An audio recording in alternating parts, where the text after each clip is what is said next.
года. Друзья, смотрим подготовленный мною материал, как я люблю говорить, через призму времени и призму цифр. Попробуем разобраться с теми процессами, которые я наблюдал на рынке жилой недвижимости города Днепр.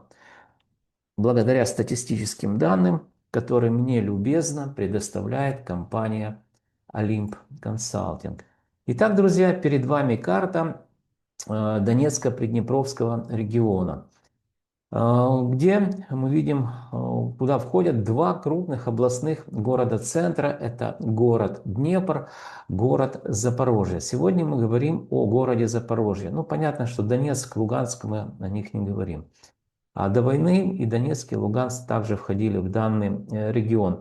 Вот немножко отвлекусь. Вчера я записывал видео по Причерноморскому региону, где территория Украины сокращается как шагреневая кожа. То есть Крым не наш, часть, в общем-то, получается, Херсонской области, да, занята.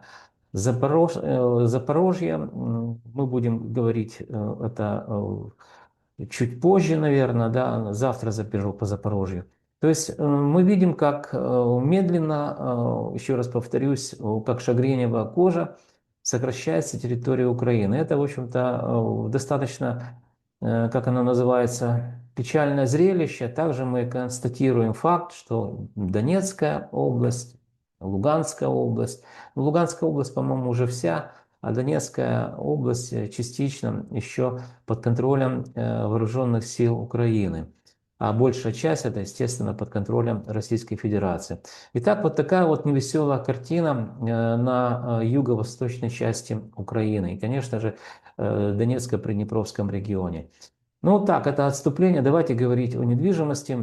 Видео посвящено недвижимости. Город Днепр, друзья, бывший Днепропетровск. Говорим о краткосрочных процессах длиной в 1 месяц. Период исследования у нас всего лишь февраль-март 2026 года. Ну, начнем с населения. Довоенное население, друзья, 966 тысяч. То есть это город практически миллионник был. Сейчас, ну, я предполагаю, что тысяч, наверное, 700 живет. Как минимум 1200, а может больше уехало. У меня много друзей в Днепре живут. Ну, кто смотрит меня, напишите визуально, насколько больше людей стало или меньше. Вам, наверное, как оно видно, цифры точно не знаете, но визуально можно увидеть, что больше людей на улице или там в транспорте и так далее. Буду признателен. Переходим к показателю очень важному. Это количество предложений, которые мы зафиксировали, я и компания Olymp Consulting, с помощью программного обеспечения Olymp News, на которое у меня есть патент, есть авторское право, то есть собирает данный софт огромные массивы статистических данных, то есть по-простому объявления, которые выставляются на всех крупных интернет-порталах.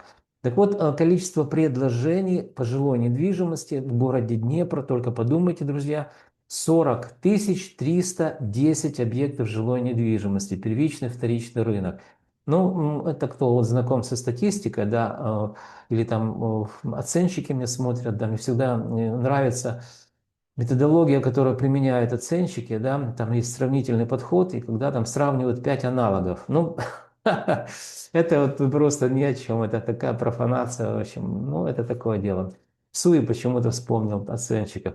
А здесь мы видим 40, то есть генеральная выборка, в которую попали, причем она однородная выборка, определенного класса жилье попало, 40 тысяч, то есть она абсолютно, она репрезентативна, и больше того, что релевантно, то есть однородный, соответствует тем классам, о которых мы сейчас будем говорить.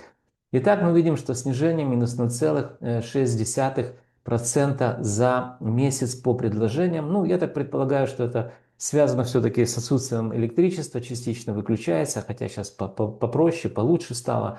Возможно, с этим связано. Почему? Потому что у людей мы мониторим еще раз выставленные для продажи квартиры, которые публикуются на интернет-сайтах, порталах, электронных досках и так далее. Следующий показатель, друзья, социальное жилье, это стоимостной показатель. Не путайте, пожалуйста, с ценой. Мне вот тут недавно написал там кто-то, да, из моих подписчиков, спасибо, что пишете. Так вот, отвечу на вопрос, что такое стоимость и что такое цена. Вот он мне задал прямой вопрос. Андрей, мне так очень сильно не верится в том, что вы говорите о цене недвижимости.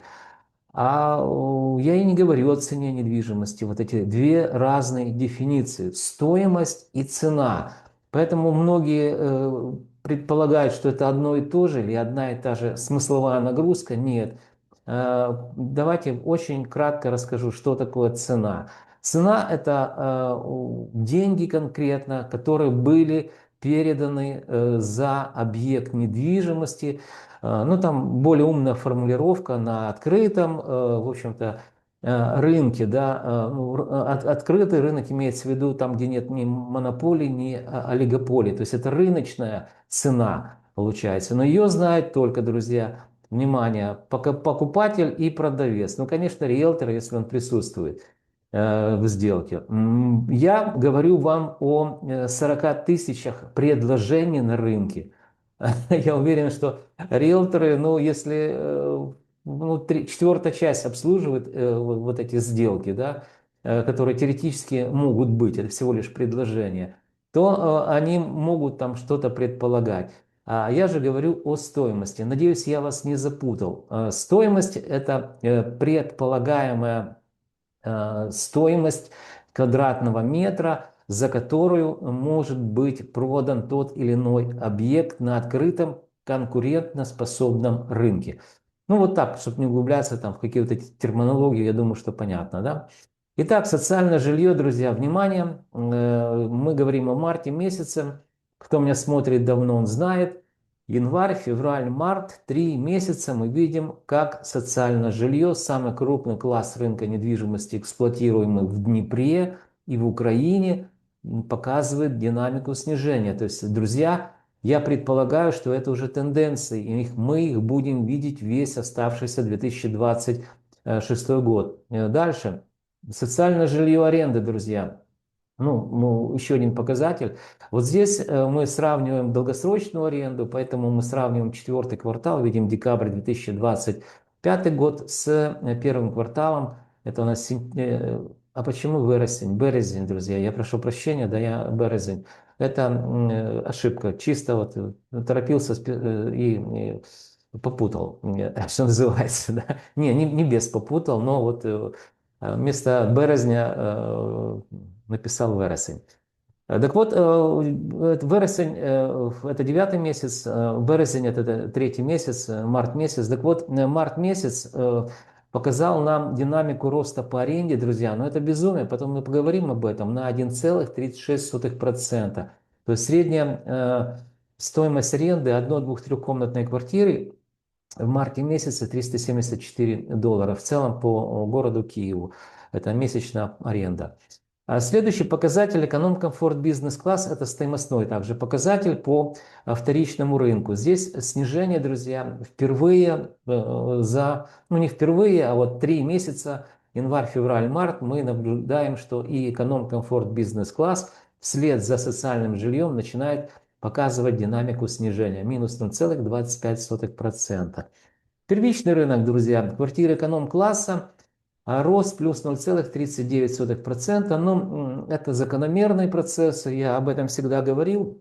Первичный рынок, в отличие от вторичного, исключительно все договора в этих самых, в национальной денежной единице, то есть не в долларах, как на вторичном рынке, хотя там тоже договора подписываются, договор купли-продажи, указывается стоимость в гривне, в привязке к доллару, а люди передают доллары друг другу, продавец и покупатель. А вот первичный рынок, он именно и отличается тем, что передает компании-застройщику потенциальный инвестор гривневые какие-то средства.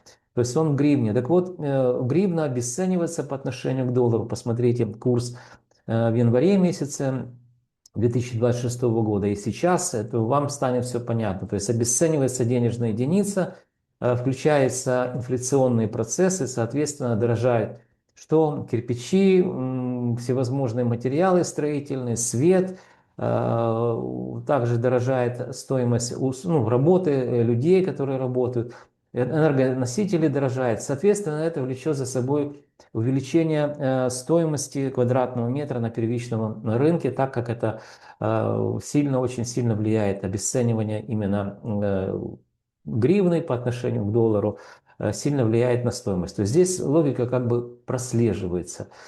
Первичный рынок квартиры комфорт бизнес-класс также подорожали за месяц плюс 0,26%. Ну и первичный рынок элитный класс впервые в этом году, март месяц, мы увидели снижение минус 0,38%. До этого медленно, уверенно и элитный класс показывал динамику роста. Возможно, это всего лишь колебательные процессы длиной в один месяц. Мы сейчас о таком периоде сравнения говорим. Но все может быть, мы видим. Давайте вернемся. Как социальное жилье, вторичный рынок дешевеет 3 месяца. Как эконом-комфорт бизнес-класс, вторичный рынок дешевеет 3 месяца. И вот уже 1 месяц дешевеет первичный рынок, элитный класс, хотя должен показывать динамику роста. Ну, посмотрим, друзья, время же быстро идет, я каждый